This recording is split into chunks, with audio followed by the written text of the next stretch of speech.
Swati ji, over to you. Thank you Neeraj भैया।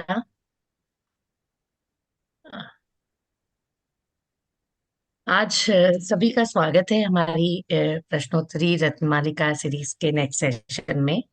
अम, और जैसे कि हमारे ये सीरीज डेनिम में इस वर्ष से हमने स्टार्ट की, तो आज हमारे मेंटर कमल अंकल का सेशन है।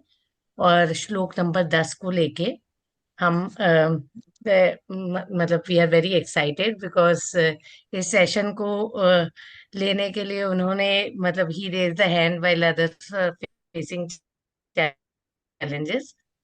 और कमल अंकल का ब्रीफ डिस्क्रिप्शन, ब्रीफ नहीं है उनका, तो बहुत एलैबोरेट है, मुझे ब्रीफ करके बोलना पड़ेगा।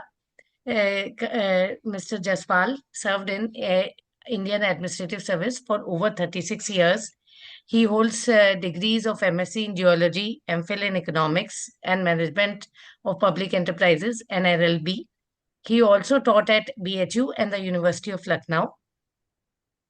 Uh, Jaspal uncle has held several challenging positions in the field and state central secretariats. He was deputed by United Nations Industrial Development Organization to the Republic of Mali to draw up the country's industrial development plan. He retired as secretary to Government of India, Department of IT. Um, post retirement, also he has been serving as member secretary of National Commission for Enterprises in Unorganized Sector, and he's also associated with Common Cause, a reputed public interest organization. Um Having embarked on his internal journey, he has done a lot in Jainism as well. He devotes much of his time to study of Prakrit, Jain scriptures, and spiritual pursuits.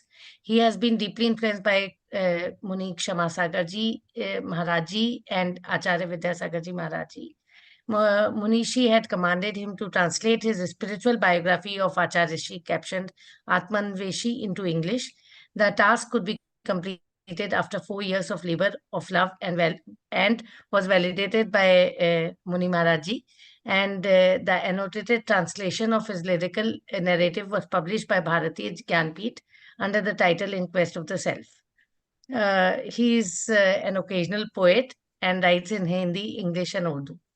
Um, and we are very pleased and lucky to have him as a mentor in Jainin Forum. And today we have the privilege of hearing him. Over to you, Kamal Uncle. Thank you so much for taking this session. धन्यवाद स्वाति जी। मेरा अनुरोध है कि अब आगे के सत्रों में हम ये परिचय वाला जो अंग है उसको छोड़ दें तो होगा, क्योंकि बहुत बार अवसर मिले हैं इस तरह से आप लोगों के साथ, यानी आप लोगों के समक्ष उपस्थित होने के, तो लोग तो जानते हैं। अब परिचय वाला छोड़ देते हैं, इसमें समय भी लगता है और फिर थोड़ा सा अचकचा सा भी लगता है। बिल्कुल अंकल, जो भी, हाँ, जो छोड़ भी देते हैं। रिपीटेड होंगे उनका हम स्किप कर देंगे, जो नए हाँ, होंगे उनका हम मेरे लिए तो कम से कम आप छोड़ ही दें, क्योंकि काफी हो गया। तो जैसा कि स्वाति जी ने कहा कि मैंने इसके लिए पहल की थी कि ठीक है मैं ले लूंगा इसको, क्योंकि ये 10वां श्लोक जो है प्रश्नोत्तर रत्न मालिका को, इसको बहुत संवेदनशील समझ के छोड़ दिया गया था। तो मेरा ये मत था कि हमें कठिन विषय से नहीं बचना चाहिए। और हमारा, चूंकि हम अनेकांत में और सद्भाव में विश्वास रखते हैं, तो हमारा ये प्रयास होना चाहिए कि हम ग्रंथकार का अभिप्राय समझें और उसको उसके सही परिप्रेक्ष्य में देखकर लेकर समझने का प्रयास करें कि वो क्या कहना चाहते थे और जो उन्होंने कहा वो क्यों कहा, और उसमें हमारे लिए क्या ग्राह्य है। तो अब आते हैं, हम 10वां श्लोक देख लेते हैं। नीरज जी। जी अंकल, मैं शेयर करता हूँ।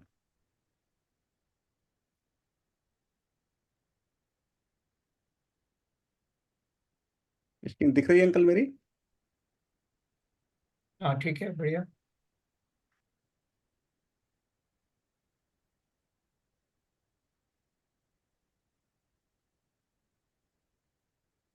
तो जैसे अब ये 10वां श्लोक आपके सामने है। आ, जैसा कि प्रश्नोत्तर रत्न मालिका में है, हर एक श्लोक में कुछ प्रश्न होते हैं और उनके बहुत ही संक्षिप्त उत्तर होते हैं। तो जैसा कि आप देखेंगे इसमें, किम गहनम स्त्रीचरितम, ये पहला प्रश्न। कश्चतुरो यो न खंडितस्तेन, दूसरा प्रश्न, उसका उत्तर। तीसरा, किम दारिद्र्यमसंतोष एव, ये तीसरा प्रश्न और उत्तर। और अंतिम है, किम लाघवम यांचा। तो इसका अर्थ है, पहला प्रश्न है कि गहन अथवा जटिल क्या है। उत्तर है स्त्री का चरित्र या स्वभाव। दूसरा प्रश्न है होशियार कौन है। उत्तर है जो इससे अर्थात स्त्री स्वभाव से विचलित या भ्रष्ट नहीं हुआ। तो अभी हम पहले इस हिस्से को लेते हैं, यानी पहले दो प्रश्नों को लेते हैं जो एक दूसरे से संबद्ध है, परस्पर जुड़े हुए हैं।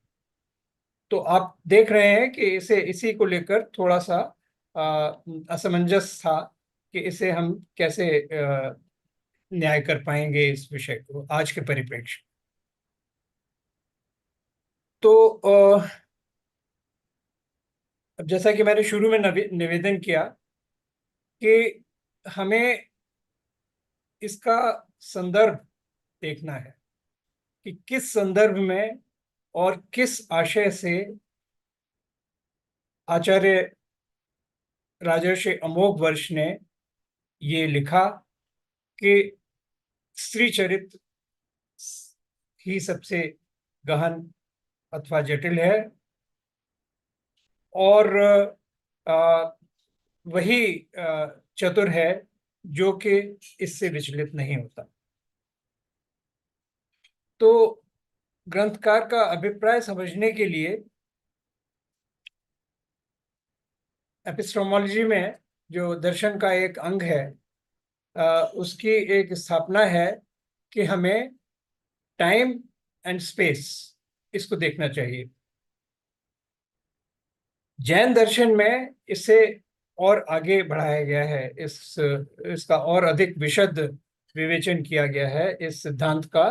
और उसमें हम न केवल देश और काल की बात करते हैं, बल्कि द्रव्य, देश यानी क्षेत्र, काल और भाव और भव, इन सब की भी बात करते हैं। तो पांच पांच उसके हम डायमेंशंस देखते हैं, तो तब जाकर हमें उसका वस्तु स्थिति का सही अनुमान हो पाता है। तो अब हम ये देखें कि इसकी रचना कब हुई। इसकी रचना इस ईसवी ईसा की 9वीं शताब्दी में आचार्य अमोघवर्ष ने की, जो एक बहुत शक्तिशाली सम्राट रह चुके थे। उस समय उनकी गणना विश्व के 4 महानतम सम्राटों में से की जाती थी। तो जैसा कि स्वाभाविक है, उस समय की जो स्थिति थी, तब उनके अंतःपुर में अनेकों रानियां थीं और यह भी स्वाभाविक है कि सम्राट का ध्यान आकृष्ट करने के लिए उनमें प्रतिस्पर्धा रही होगी। तो इस तरह से राजर्षि अमोघवर्ष स्त्री के कामिनी रूप से बहुत अच्छी तरह से परिचित थे और उनका जो परसेप्शन था वो उससे कंडीशन था।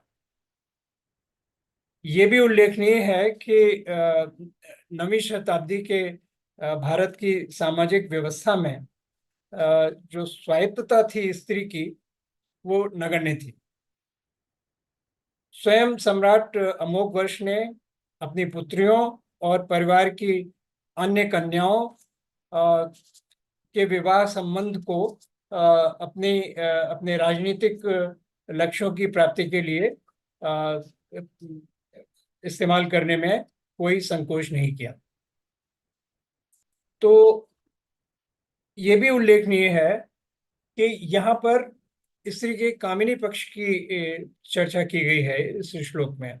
स्त्री के और भी अनेक पक्ष होते हैं, जैसे कि सभी के होते हैं। हम जानते हैं अनेकांत के अनुसार माता का, भगिनी का, पुत्री का, शिक्षिका का, और तमाम हम देख सकते हैं जहाँ पर कि स्वभाव की जटिलता सामने नहीं आती। वो बहुत ही सहज और बहुत ही पवित्र संबंध होते हैं, और उसमें किसी भी प्रकार की कोई भी ऐसी स्थिति नहीं होती कि जिसमें जो यौन आकर्षण है उसका कहीं रंच मात्र भी उल्लेख हो। तो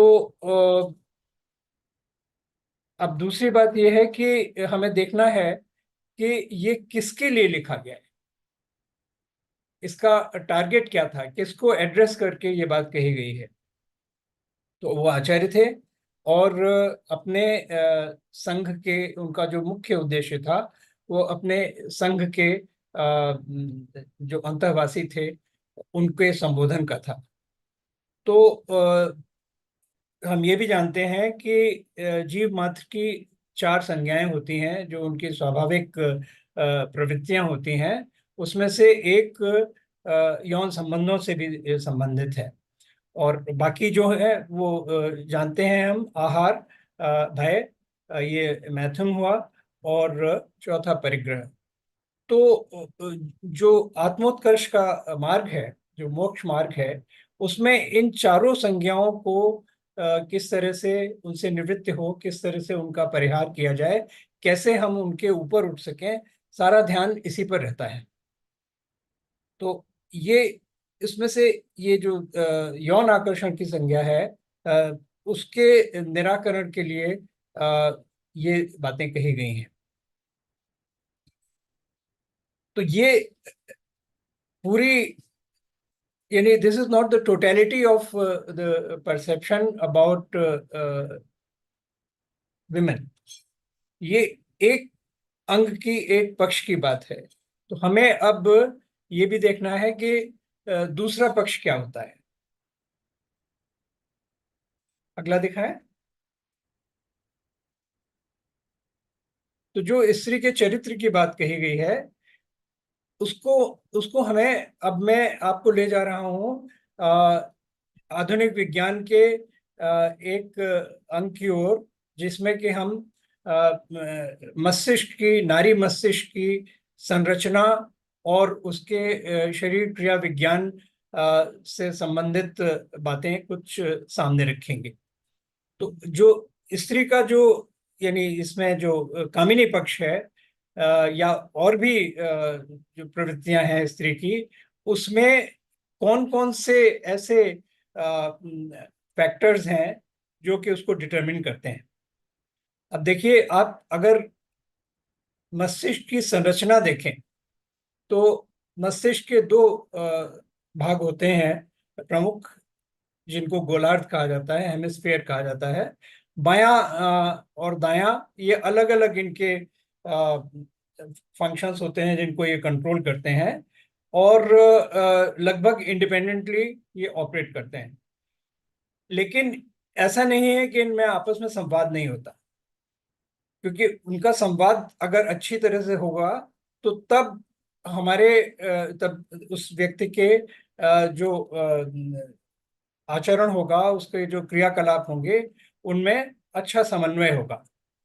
तो इसमें अगर आप स्त्री के मस्तिष्क की तुलना पुरुष के मस्तिष्क से करें तो ये पाएंगे कि बाएं और दाएं गोलार्ध के बीच में जो एक ब्रिज होता है, न्यूरल ब्रिज होता है, जो उनके संचार, जिसके माध्यम से उसमें संचार होता है, उसमें न्यूरल कनेक्शंस होते हैं। तो स्त्रियों में ये अंग, जिसको कॉर्पस कलेसम कहते हैं, ये बहुत अधिक विकसित होता है, और उसमें न्यूरल कनेक्शंस लगभग 4 गुने होते हैं पुरुष की अपेक्षा। तो इसका परिणाम ये होता है कि फंक्शनल इंटीग्रेशन जो लेफ्ट और राइट हेमिस्फीयर का है वो बहुत ज्यादा अच्छी तरह से हो पाता है। और भी विशेषताएं हैं स्त्री के मस्तिष्क की। ये देखेंगे आप, इसमें चार चार विशेषताएं यहाँ पर इस स्लाइड में आपको नजर आ रही हैं। एक है जिसमें कि इमोशनल और इमोशनल सेंटर्स और वरी सेंटर्स, ये दो तरह के क्षेत्र हैं जिनकी गतिविधि, जिनकी एक्टिविटी का लेवल पुरुषों की अपेक्षा स्त्रियों में बहुत अधिक होता है। तो इसलिए उनका स्वभाव अधिक इमोशनल और अधिक चिंता करने वाला होता है।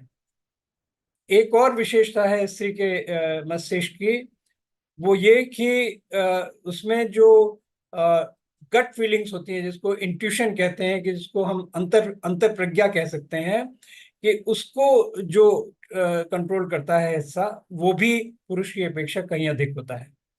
तो उन्हें बहुत सी चीजें सहज ही वो समझ लेती हैं, दूसरों के भावों को पढ़ने की उनकी क्षमता होती है। इसीलिए आप देखेंगे कि जो केयर गिविंग के दायित्व हैं वो स्त्रियों को अधिक दिए जाते हैं, जैसे कि शिक्षिकाएं और स्वास्थ्य की परिचारिकाएं, नर्सेज, ये सारे या लोगों की और भी सेवा शुश्रूषा करने का, तो वो कार्य जितना अच्छा वो करती हैं उतना पुरुष नहीं कर पाते हैं।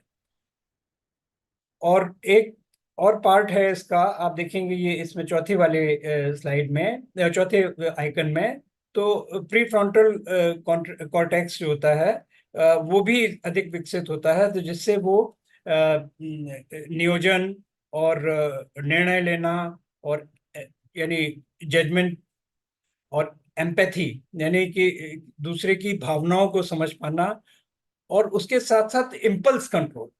यानी इम्पल्स का मतलब ये हुआ कि एकदम अचानक कोई कुछ करने का मन किया तो आप उसको उसको नियंत्रित कर सके, ये क्षमता भी उनमें पुरुषों की अपेक्षा अधिक होती है। पुरुषों में चूंकि ये इतना विकसित नहीं होता, तो वो अधिक रिस्की बिहेवियर उनका हो जाता है। वो आसानी से बहुत बड़े निर्णय ऐसे ले लेते हैं जिसमें कि बाद में उन्हें नुकसान भी हो सके, वो खतरा भी मोल ले लेते हैं। तो ये इस तरह से कुछ ये फंडामेंटल डिफरेंसेस हैं ब्रेन के स्ट्रक्चर में और ब्रेन के की फिजियोलॉजी में, यानी जो उसका उनके आचरण पर प्रभाव डालने वाले फैक्टर्स हैं, उनमें फंडामेंटल डिफरेंसेस हैं। तो इसी कारण से पुरुषों के लिए स्त्रियों का जो व्यवहार होता है वो समझ के परे हो जाता है। उनकी समझ में नहीं आता कि क्या हुआ, क्योंकि उनके सोचने का तरीका अलग है, स्त्रियों के सोचने का तरीका अलग है, उनका व्यवहार का तरीका अलग है, पुरुषों के व्यवहार का तरीका अलग है। तो बीच में ऐसा हो जाता है कि एक यानी संवादहीनता की सी स्थिति हो जाती है कि समझ नहीं पाते, जो एक के लिए सहज है वो दूसरे के लिए सहज नहीं है। तो इसीलिए ये कहा गया है कि स्त्री का जो मस्तिष्क है, स्त्री का जो चरित्र है, स्त्री का जो स्वभाव है, वो बहुत गहन है और उसे समझना मुश्किल है। अगले स्लाइड। ये तो एक फैक्टर हुआ। दूसरा फैक्टर एक सामाजिक है और शारीरिक है।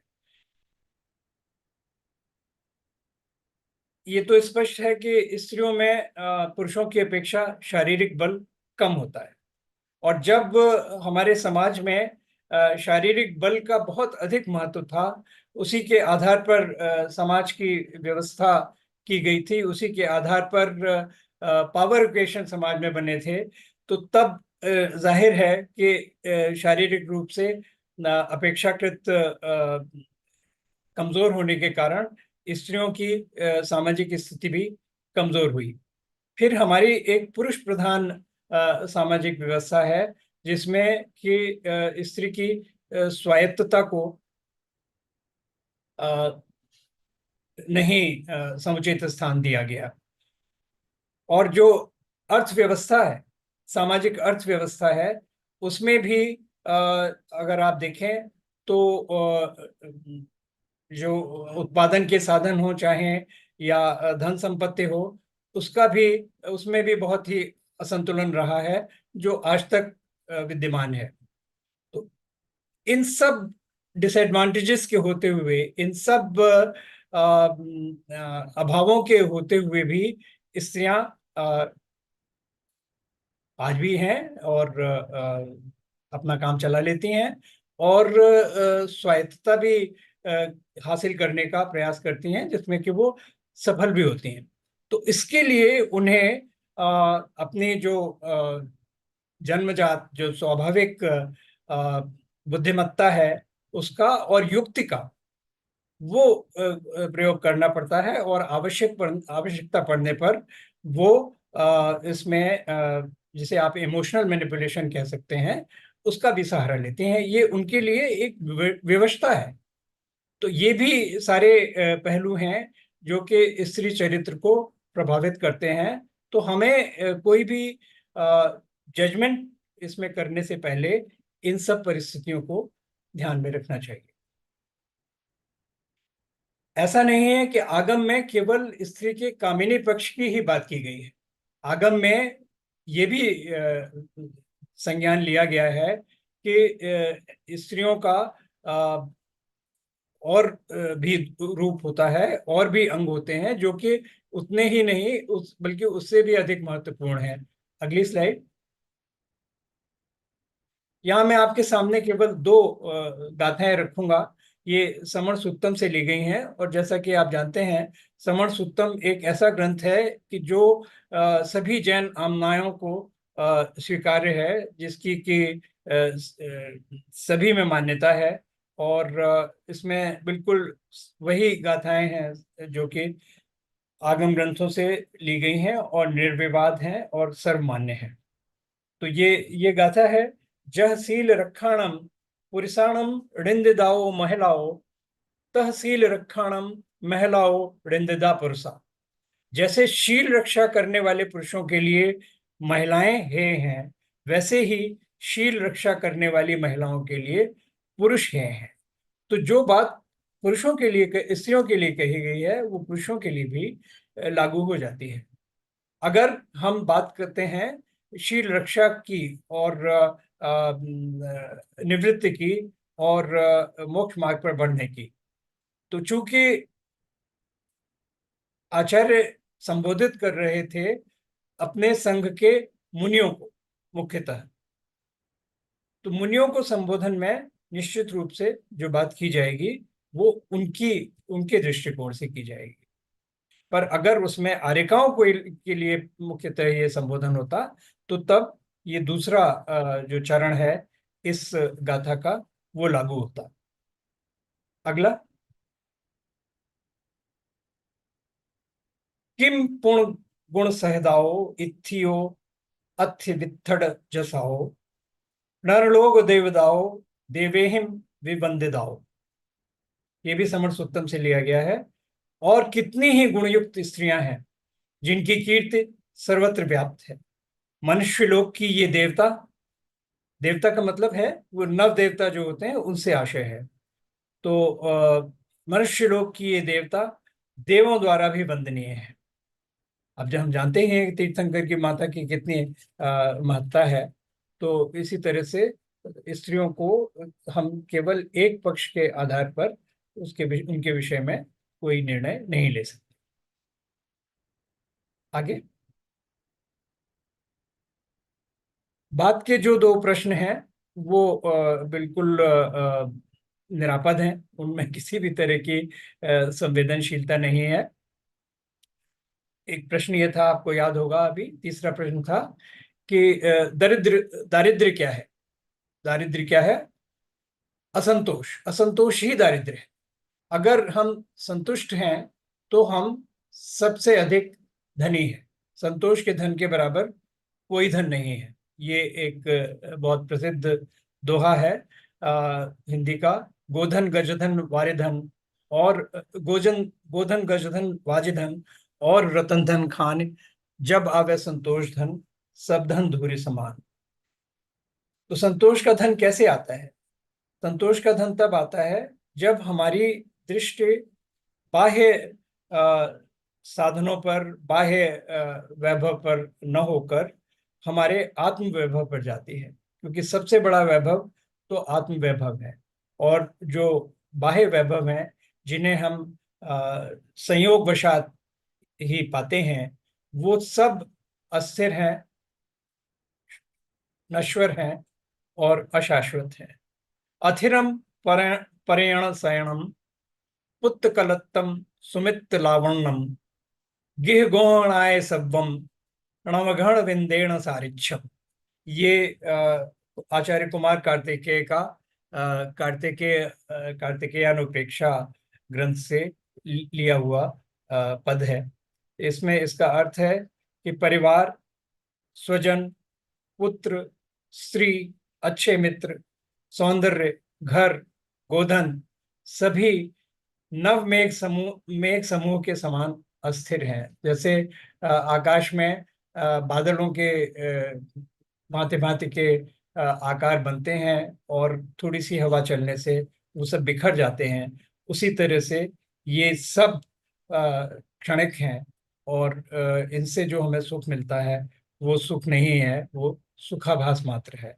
हम तो एक शाश्वत, अव्ययाबाद, अनंत सुख के धनी हैं। हमारे सामने, हमारे उस वैभव के सामने इसकी क्या महत्ता। अंतिम प्रश्न था कि छोटापन क्या है, लाघव क्या है। उसका उत्तर था याचना, याचना। तो इसके लिए भी एक बड़ा सुंदर दोहा है अब्दुल रहीम खान खन्ना का। रहमन याचकता गहे बड़े छोट हुए जात, नारायण हो को भयो बामन आंगुर गाल। यानी जो मांगता है वो छोटा हो जाता है।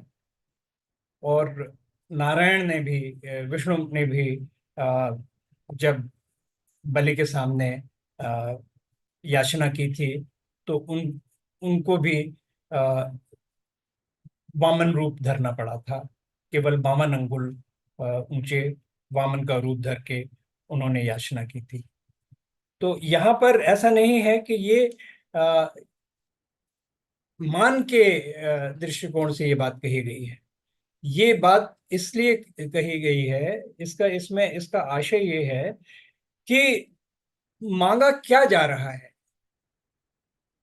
और उस मांगने का सार क्या है, उसका उससे उससे लब्धि क्या है। अगर कोई इस लोक का या परलोक का वैभव मांग रहे हैं आप, तो उसका महत्व क्या है। क्या वो हमें क्या वो एक स्थायी उपलब्धि मिलेगी हमें? क्या उससे हम आत्मोत्कर्ष के मार्ग पर बढ़ सकेंगे? अगर नहीं तो वो अर्थहीन है, निस्सार है। इसमें एक बड़ा सुंदर श्लोक है इष्टोपदेश का।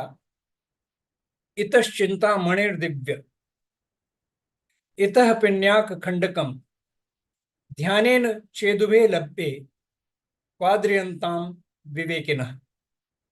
यानी एक और दिव्य चिंतामणि रत्न है जिसके माध्यम से हम शाश्वत और अनंत सुख प्राप्त कर सकते हैं, और दूसरी ओर खली का टुकड़ा।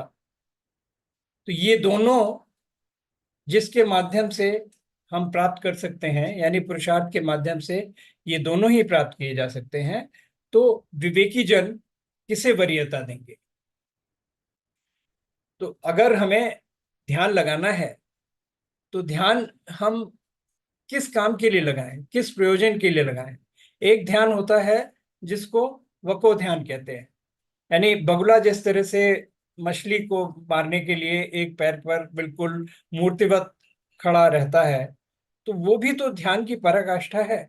लेकिन उस ध्यान का ध्येय क्या है, उस ध्यान का अभीष्ट क्या है? उस ध्यान का अभीष्ट है हिंसा, मछली की हिंसा, उदरपूर्ति के लिए।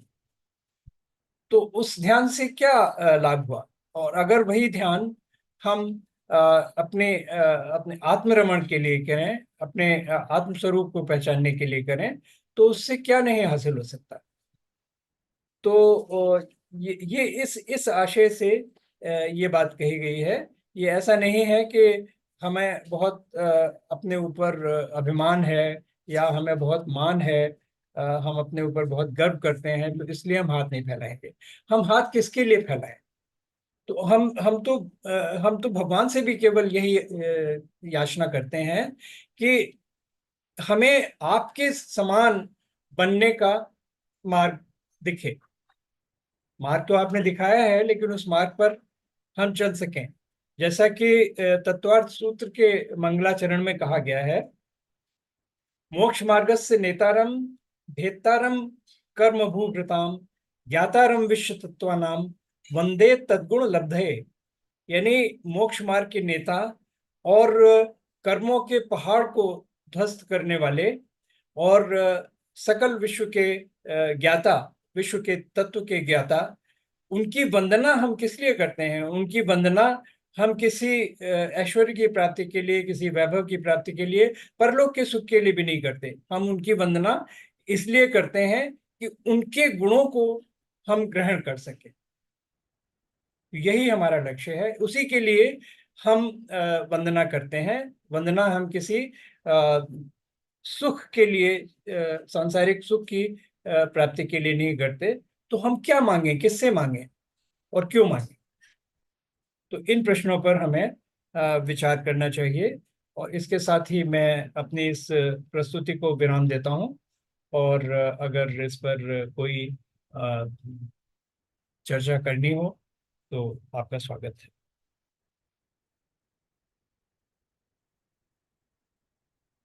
Thank you so much uncle. बहुत ही सक्सेंटली आपने ये प्रस्तुत किया, और इतनी डिटेल्स अबाउट द एनाटॉमी वगैरह तो हमें पता भी नहीं थी। तो thank you for bringing that to light. प्रश्न है, लेकिन पहले मैं वाईके जैन अंकल को आमंत्रित करूंगी कि वो अपने विचार प्रस्तुत करें इस टॉपिक पे। आज मुझे ऐसा लगा कि कमल भाई नहीं, कोई एक साइंटिस्ट बोल रहा है, और जो इन्होंने फिनोमेना बताए वो मेरे ध्यान से भी नहीं ये लिंक कर पा रहा था कि इस टॉपिक से इतनी अच्छी तरह ये लिंक हो जाएंगे। ये परिचय वाला जो पॉइंट था मेरे दिमाग में आ रहा था, पर मैं बोला इसलिए नहीं कि ये लोग कहेंगे खुद तो बोलते नहीं है और दूसरों का परिचय लेने नहीं देते। मेरा पॉइंट ये था कि रिटन में तो आप देते ही हैं सबका, और रिपीट अगर कर रहे हैं तो और भी गड़बड़ है और टाइम कंज्यूमिंग भी है। इसलिए ये परिचय वाला अपन डिलीट कर दे। पहली बार चाहे तो दे दे, मेरे ख्याल से उसकी भी जरूरत नहीं, क्योंकि रिटन में अब भेजते ही हैं, और नीरज भैया तो 3-3 बार भेजते हैं, तो 3 बार पढ़ लेते हैं हम इंट्रोडक्शन को। कमल भाई का एक पॉइंट मैं बताऊं कि आत्मान्वेषी का जो इंग्लिश ट्रांसलेशन हो रहा है हुआ है, उसका ये 3rd एडिशन अभी निकलने वाला। उस पर कमल भाई बहुत मेहनत कर रहे हैं, और इनकी विशेषता तो यही है कि जब भी वो चीज को दोबारा देखते हैं उसे फिर वो परफेक्शन के लेवल पे ले जाते हैं। इनका एक बड़ा सर्विस के टाइम का बड़ा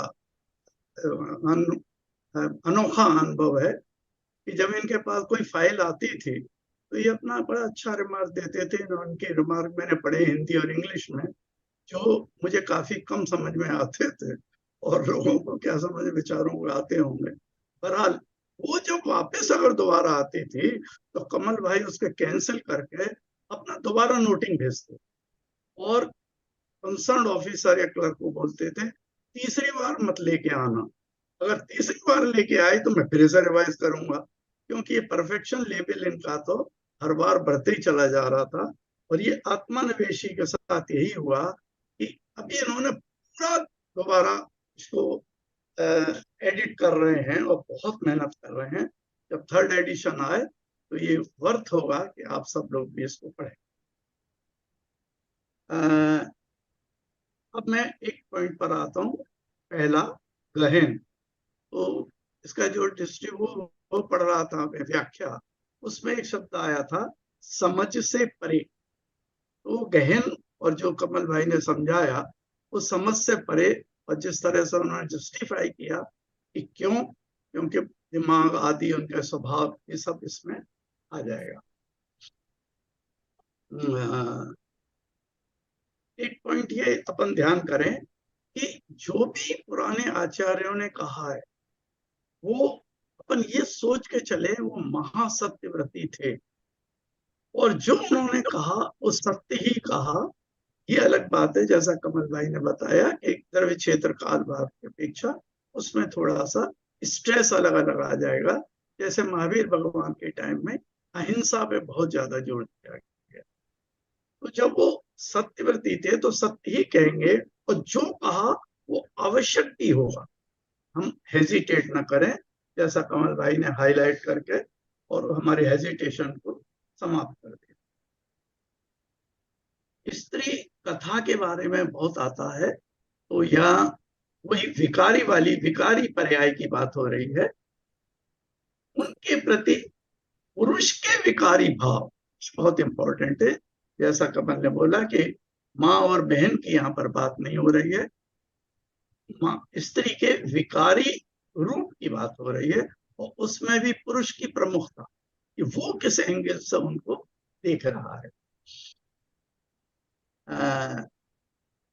एक प्रमाण सागर जी ने पॉइंट बोला कि चूंकि जैसा बताया कमल भाई ने कि कमजोर होती हैं सोशली और फिजिकली ज्यादातर, तो उसमें अपनी एग्जिस्टेंस बनाए रखने के लिए उनको थोड़ी मायाचारी करनी पड़ती है। और बहुत इंपॉर्टेंट पॉइंट होता है कि अपने परिवार की शांति बनाए रखने, अपने बच्चों को प्रोटेक्शन देने के लिए एक मायाचारी ने करनी पड़ती है। जैसे मिठाई खत्म हो गई, उन्होंने खत्म नहीं हुई और उन्होंने कह दिया खत्म हो। लेकिन अगर यही मायाचारी अगर पुरुष करे तो उसमें महान दोष हो। प्रमाण सागर जी कहते हैं मायाचारी छूट जाती है जब माताचारी आ जाती है। जब वो माँ बनती है तो ये सब रिवर्स हो जाती हैं चीज। एक और पॉइंट उनका था प्रमाण सागर जी का, स्त्री के पास छिपाने को बहुत कुछ है जो कि पुरुष के पास नहीं है। इसका भी अपन को ध्यान रखना चाहिए। आचार्य श्री कहते हैं स्त्री के पीछे स्त्री से दूर भागना एक ही बात है, और जब तक तुम भागते रहोगे तब तक ब्रह्मचर्य शुरू नहीं होगा। ये जो विश्वेल की एक कई पंडितों ने पूजाओं में लिख दिया है, उस पर गुरुजन कहते हैं अगर स्त्री को विश्वेल कहोगे तो तीर्थंकर को विश्वफल कहना पड़ेगा, हर पुरुष को विश्वफल कहना पड़ेगा।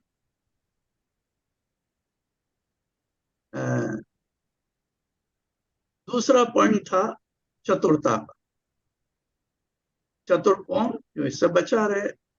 इस तरह इसमें तो कोई खास बात नहीं थी, लेकिन कमल भाई से बाद में मैं चाहूंगा कि एक्सप्लेनेशन में उन्होंने चतुर को भाग्यवान भी कहा, पुरुषार्थी क्यों नहीं कहा, इसको जरा प्रकाश डाले। दरिद्रता, असंतोष में एक मुख्य चीज होती है पीड़ा की निरंतरता। जो असंतोष रहेगा तो पीड़ा आपकी बनी रहेगी। चौथा पॉइंट लघुता, याचना। इसके लिए प्रमाण सागर जी कहते हैं प्रार्थना पर प्लस स्वार्थ सिद्धि। जो कमल भाई ने बहुत अच्छा पॉइंट बताया कि लघु क्यों हुए। लघु इसलिए हुए कि तुमने संसार की चीजें मांगी। अगर तुम मोक्ष मांग रहे हो तो इसमें लघुता नहीं आएगी।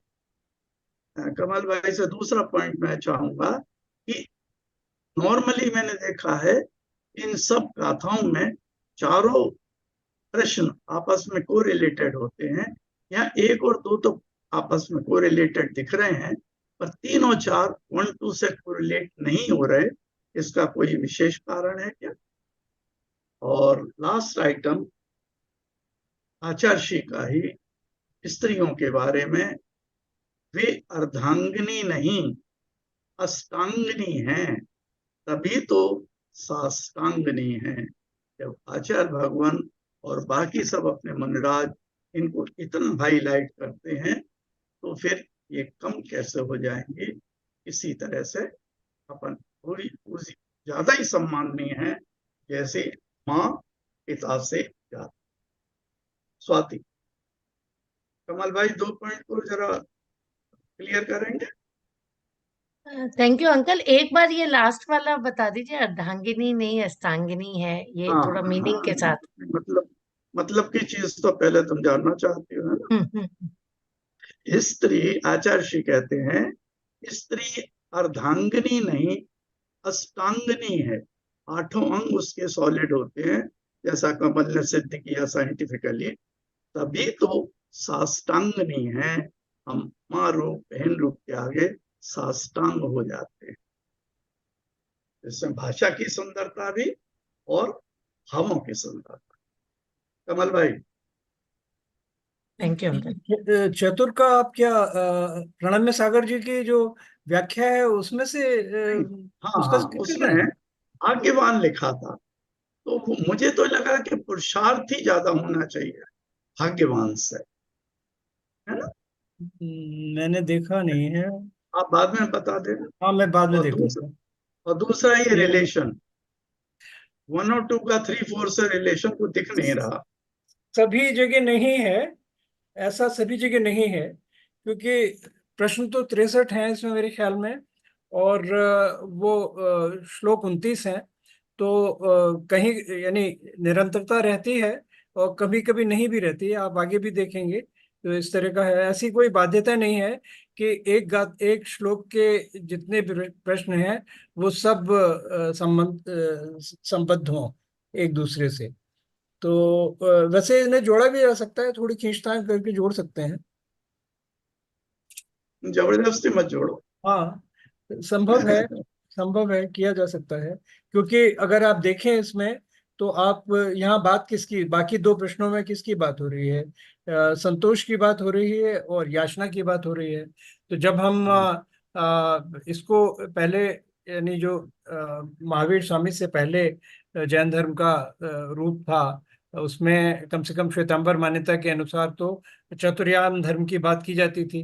तो जो ब्रह्मचर्य का जो 5वां धर्म है, उसको समाहित कर लिया जाता था, गर्भित कर लिया जाता था परिग्रह त्याग में, अपरिग्रह में उसको सम्मिलित कर लिया जाता था।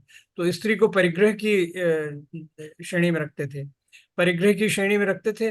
तो तब फिर उससे संबंधित जो कुछ है वो सब परिग्रह हो गया।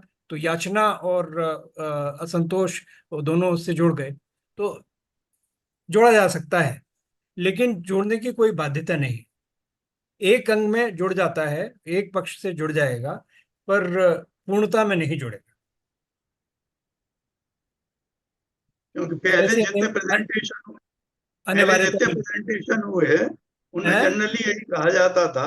पहले जितने प्रेजेंटेशन हुए उनमें हाँ, जनरली ये बात मैंने देखी कि हाँ, चारों लिंक्ड हैं आपस में।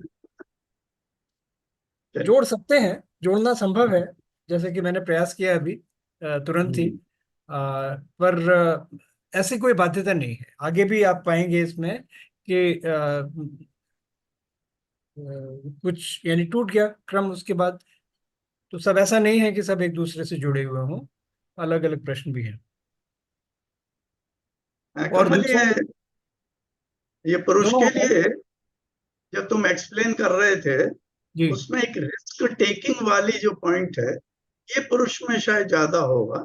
कौन सा रिस्क टेकिंग ना? रिस्क रिस्क टेकिंग, हाँ, हाँ। हाँ, वो है उसका उसका फिजियोलॉजिकल और हाँ, ब्रेन के स्ट्रक्चर से एनाटॉमिकल फाउंडेशन है उस बात का। क्षमता नहीं है, उतनी उतनी क्षमता नहीं है कि जो इम्पल्स है उस पर नियंत्रण किया जा सके। खट से कर लेते हैं, मन में आया कर लिया। ये यानी स्टेटिस्टिकली अगर सिग्निफिकेंट सैंपल लें तो उस पर ये बात लागू होती है। इंडिविजुअल वेरिएशंस बहुत हो सकते हैं, स्त्रियां भी आपको मिल जाएंगी जो बहुत ज्यादा रिस्क ले रही हैं, पुरुष भी ऐसे मिल जाएंगे कि जो बहुत कैलकुलेटेड, बहुत सोचे समझे हैं। लेकिन अगर आप पूरा ग्रुप अगर लें, एक स्त्रियों का एक समूह है, एक पुरुषों का समूह है, तो आप ये पाएंगे कि इम्पल्स कंट्रोल की जो क्षमता है, कैपेसिटी है, वो स्त्रियों में कहीं अधिक होती है पुरुषों की तुलना में। इसका अपना अनुभव है कमल, आपको याद दिलाऊं। एक बड़े भैया बहुत वो थे, किसी को हेल्प करनी हो, योगेन इतने पैसे वहां भेज दो, मैं कहता नहीं, भाभी माँ से मुझे परमिशन, क्या तुम मेरी क्यों नहीं मानोगे? मैंने कहा आप इम्पल्स में बोलते हैं, वो सोच विचार के, वो कम भी कर सकती है और ज्यादा भी कर सकती हैं, वो करती थी। वो कहते थे 10,000 भेजो तो 20,000 भेजती थी। हमारा ये पॉइंट मेरे अनुभव में भी आया। स्वाति। धन्यवाद अंकल, थैंक यू। तो बहुत ही ज्ञानवर्धक चर्चा रही। तो अब I open the Nilesh forum भैया फॉर जी भी हैं, क्वेश्चंस। स्वाति जी, नीलेश भैया जी भी हैं, हाँ, अपन ये भी अच्छा, सुनेंगे तो अपने को हाँ हाँ, सीखने को मिलेगा बिल्कुल। हाँ जी, हाँ जी। नीलेश भैया, आपके विचार।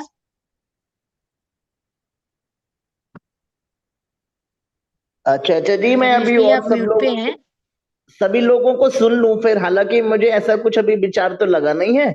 एक विचार आ रहा था, मैं उसको बनाऊंगा आखिरी में अगर आप बना पाऊं तो। अभी मैं और लोगों का सुनना चाह रहा था। टाइम रखना इनके लिए स्वाति। ठीक है भैया, हाँ जी, हाँ जी, हाँ जी, हम वापस आएंगे आपके पास भैया जी। हम्म, तो क्वेश्चंस किसी के कुछ हैं तो रखिए, और तब तक बिफोर एनीबडी पुट्स क्वेश्चन, मेरा एक दो क्वेश्चंस थे। ये जो आपने विमेन एनाटॉमी, ब्रेन एनाटॉमी बताई, तो उसमें मतलब कुछ कॉन्फिडेंस, आत्मविश्वास को लेके भी कुछ है?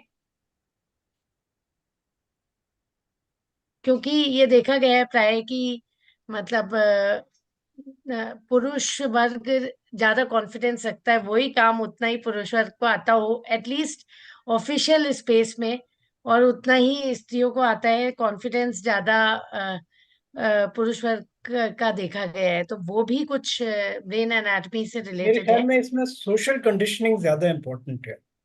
सोशल कंडीशनिंग जो ट्रेडिशनल रोल असाइन किया गया है स्त्रियों को, वो एक ग्लास सीलिंग है, उसको तोड़ पाना कॉरपोरेट कॉन्टेक्स्ट में अगर आप देखें तो इन सब चीज़ों से। और फिर बराबर एक ये बात ड्रिल की जाती है एक पैट्रियार्कल सोसाइटी में कि आप अगर कम उम्र की हैं तो आप अपने पिता के शासन में चलिए, विवाह हो जाए तो पति के शासन में चलिए, जब मान लीजिए कि आपको आपका पति नहीं रहा तो फिर आप पुत्र से के शासन में चलिए।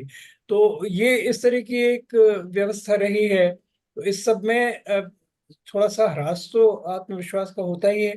हालांकि ऐसे बहुत सारे उदाहरण आपको इतिहास में और आगम में मिलेंगे कि जिन स्त्रियों ने बहुत बड़े बड़े दायित्व निभाए, और घर पर विपत्ति पड़ती है तो फिर सब कुछ करने के लिए तैयार हो जाती हैं, बहुत साहस आ जाता है। और उस तरह की बहुत सी कहानियां हैं, लेकिन फिर भी सामाजिक व्यवस्था का इसमें एक बहुत महत्वपूर्ण अंग होता है। दूसरी बात ये है कि अगर आप ब्रेन फिजियोलॉजी पर जाएं तो ब्रेन फिजियोलॉजी में कुछ चीज़ों से इसको जोड़ा जा सकता है। जैसे मैंने ये उल्लेख किया था कि जो इमोशनल सेंटर्स और वरी सेंटर्स, ये स्त्रियों के अधिक संरचना के कारण, मस्तिष्क की संरचना के कारण ये अधिक सक्रिय होते हैं। तो जब वरीइंग ज्यादा है, इमोशनल लोड भी ज्यादा है, तो उसका फिर आत्मविश्वास पर प्रभाव तो पड़ेगा। तीसरी बात ये भी है कि चूंकि उनमें जजमेंट की भी कैपेसिटी ज्यादा है, तो जब जजमेंट की कैपेसिटी ज्यादा होती है तो आप सारे पहलू देख सकते हैं। तो यानी आपने सुना होगा ignorance is bliss, where ignorance is bliss it is folly to be wise. तो मनुष्य चूंकि थोड़ा रिस्क टेकिंग कैपेसिटी उसमें ज्यादा होती है, वो ये भी कि सारे जितने पहलू हैं किसी भी एक इशू के, उन सबका संज्ञान लेने के लिए, उन सबको फैक्टर करने के लिए उसका इतना मेंटल मेकअप नहीं है। तो जहां पर उतना विश्वास नहीं होना चाहिए वहां पर भी आत्मविश्वास होता है। आपने देखा भी होगा, अपने कार्यक्षेत्र में भी इस तरह का देखा होगा कि आप नहीं उसके लिए आगे आ रही हैं क्योंकि आप समझ रहे हैं कि उसमें क्या समस्या है, कौन कौन सी समस्या आगे आती हैं। और आपका जो पुरुष सहकर्मी होगा वो कह, अरे नहीं नहीं कुछ नहीं हम कर लेंगे, वो फिर नहीं कर पाएंगे। जी अंकल, मैं इसमें एक पॉइंट ऐड करना चाहूँगा। मैं अपना यहाँ का एक्सपीरियंस शेयर करूँगा। ये आपने बहुत सही बात, बहुत अच्छी बात कही कि सोशल कॉन्टेक्स्ट बहुत ज़रूरी है। तो जो यहाँ का एनवायरनमेंट है, इंग्लिश एनवायरनमेंट, इसमें मैंने देखा है कि महिलाएं भी उतनी आत्मविश्वासी हैं जितने पुरुष हैं, बल्कि कहीं ज़्यादा ही हैं। छोटा सा उदाहरण, कल सैटरडे को क्रिकेट मैच था, तो हमारे मेंस के मैच में वुमेन्स भी खेलती हैं। तो इक्वली पार्टिसिपेट करती है, बॉलिंग बैटिंग। हमारी अपोनेंट टीम में लेडी थी, हमारे साथ भी होती हमारी टीम में। तो ऐसा कहीं डिफरेंशिएशन नहीं होता कि भाई वुमेन है तो मेंस में क्यों आएगी। हाँ, वुमेन्स के मैच में मेन नहीं जाते हैं, लेकिन वुमेन्स को इक्वली पार्टिसिपेशन मिलता है, और उतने ही कॉन्फिडेंस से, उतनी ही आत्मविश्वास से है, उतनी ही उत्साह से बिल्कुल इक्वली खेलती है। कहीं ऐसा फील भी नहीं आता है कि भाई ये लड़की भी क्यों खेल रही है, ये ऐसा क्यों है। कोई डिफरेंस नहीं है। ऑफिस के एनवायरनमेंट में भी equally same participation, same confidence, same progression. पहले था ऐसा यहाँ पर भी कि भाई वुमेन्स को इतना वो नहीं था बढ़ावा, लेकिन जैसे जैसे समय निकलता जा रहा है और इक्वल अपॉर्चुनिटीज और इक्वलिटी की जब बात हो रही है, तो it's not only about mens and womens, any other जो भी अपने और भी तरह के जो अपन बात करते हैं, अलग अलग तरह की आइडेंटिटीज अब हो गई हैं। तो मेरी टीम में भी है ऐसा कि आइडेंटिटी टोटली डिफरेंट है, neither man nor women, and everybody are equally playing together. There is no differentiation, मतलब ऐसा फील भी नहीं आता है कि ऐसा कुछ भी है। तो आई थिंक सोशल कॉन्टेक्स्ट में जब हम रहते हैं, तो हमारा माइंड भी उस तरह से डेवलप हो जाता है कि हम इन चीज़ों को सोचते नहीं है उस तरह से। जैसे अगर हम भारत देश में देखें, अब मेरा वहाँ का इतना अभी तो करंटली इतना एक्सपीरियंस नहीं है, पर जब 15 20 25 साल पहले था तो डिफरेंट फीलिंग थी। But I think it's a social context which drives these things more. और ये एक बात पॉइंट और मैं ऐड बहुत। करूंगा। नहीं, कमल कमल बोले, नहीं नहीं, कमल। आपका। एक पॉइंट मैं स्वाति के लिए ऐड करना चाहूंगा कि जो सेफ्टी वाला पॉइंट है, ये इनके आत्मविश्वास को थोड़ा कम कर देता है। जैसे मेरी भांजी है, वो बहुत विदेश यात्रा करती थी, लेकिन अकेली लिफ्ट में कभी नहीं जाती। तो मैं कहा जो बिल्कुल अकेली है तो क्या दिक्कत है, बोले ऊपर वाली उसमें कोई आ गया तो फिर मैं क्या करूंगी। 15 15 20 20 मंजिल वो पैदल जाती थी, लेकिन वो लिफ्ट में अकेली नहीं जाएगी जब तक उसका कोई कलीग साथ में नहीं हो। ये जेंट्स नहीं करेगा। इन चीजों से भी थोड़ा सा आत्मविश्वास कम हो जाता है। Swati. Thank you uncle for bringing all the points. और वाकई सोशल कंडीशनिंग, सेफ्टी एंड, मतलब मेरे को पर्टिकुलरली स्ट्राइक किया कमल अंकल का पॉइंट, जजमेंट कैपेसिटी। एक्चुअली वो पॉइंट, एटलीस्ट मैं उससे सबसे ज्यादा रिलेट तो सारे ही पॉइंट से करती हूँ, लेकिन सबसे ज्यादा एप्लीकेबल मेरे क्वेश्चन के लिए वही था।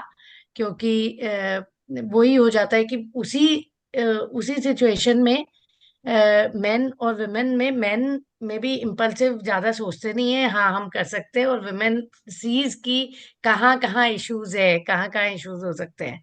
तो वहां पे फिर वो कॉन्फिडेंस लैकिंग कह दें, या lack of motivation to raise the hand कह दें। तो दैट वीज ठीक है। Thank you so much for this clarification. किसी ये के और कोई प्रश्न है? सोशल कंडीशनिंग की बात कही जा रही थी। तो उस कॉन्टेक्स्ट में मैं ये भी याद दिलाना चाहूंगा कि पश्चिम में भी, ग्रेट ब्रिटेन में, अमेरिका में, स्त्रियों के समानाधिकार के सिद्धांत की स्वीकृति, सर्वमान्यता, वो बहुत पुरानी नहीं है। बड़ा लंबा और बहुत संघर्षपूर्ण इसका इतिहास रहा है। उनके इस अभियान का कि हासिल किया जाए right to vote. For instance, suffragette movement था 20वीं शताब्दी के, पिछली शताब्दी के प्रारंभ में। तो उसमें बहुत बलिदान स्त्रियों को देने पड़े हैं, तब जाकर उनको समान अधिकार मिला है वोट देने का। सही बात है अंकल, बिल्कुल सही है। तो लेकिन इन सब, इतनी सारी असमानताओं के बावजूद जो उपलब्धियां उन्होंने प्राप्त की हैं, वो सराहनीय है। और अब भी आप यहाँ पर देखेंगे हमारे देश में विशेषकर कितनी विसंगतियों को और कितनी असमानताओं को आज भी उन्हें झेलना पड़ता है। इसी में अंकल, इसके जो बाद मेरा सॉरी सॉरी, आप कंप्लीट फिर कीजिएगा। उसके बाद उनके आचरण में कहाँ से सहजता रह सकती है? फिर उसके लिए उनको दोष नहीं दे सकते ना।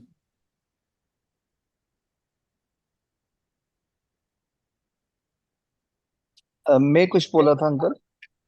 जी हाँ जी, जैसे इसी पॉइंट में जो राइट्स की बात है, जैसे अभी अमेरिका में one of the main political issues is about right to abortion. जैसे इकोनॉमिक्स का इस बार जो कवर टाइटल है, it's about America's political movement around Roe versus this another case which is there. तो आजकल जो चल रहा है काफी, मतलब इट्स अ वेरी डिफरेंट, हम जो शास्त्र में पढ़ते हो जो आज चल रहा है इट्स सो वेरी डिफरेंट। अभी इतना आजकल हो गया है with gay and LGBT Q and all, right? तो मतलब even to guide young generation in this current context based on what we believe versus uh, what we see in the literature or the text, right, spiritual text versus what's happening now, it's very, मतलब बड़े ही जमीन आसमान का अंदर है, right? And then जैसे इसमें जो है right to abortion में there's a big debate, even my daughter was reading it as well, कि it's a right freedom of choice basically, right? तो मतलब ये तो बड़ा ही एक, मतलब how do we bridge the gap to make it relevant for ourselves and for our younger selves? Actually, that's just the open-ended question for you and others. But जैसे अभी गे का और LGBTQ का, there's a huge debate, right? It's a completely different track, because अब तो हम बात ही नहीं कर रहे हैं मैन एंड वुमेन की, अब तो बात कर रहे हैं कि मतलब this endless, right? मतलब what the way the society is evolving. अब यहाँ पर भी हमें देखना पड़ेगा, वही क्षेत्र और काल के क्षेत्र की बात है। तो उस हाँ क्षेत्र में जो परिस्थितियां हैं और जो उनकी परंपराएं हैं, उनका क्या मिलकर प्रभाव होता है, उस पर इन प्रश्नों का उत्तर निर्भर करता है। वहां पर आप देखते हैं कितनी पोलराइजिंग इशू है ये, right to life and freedom of choice. तो इसके बीच में संघर्ष है, ये बहुत कठिन और बहुत नाजुक मसला है।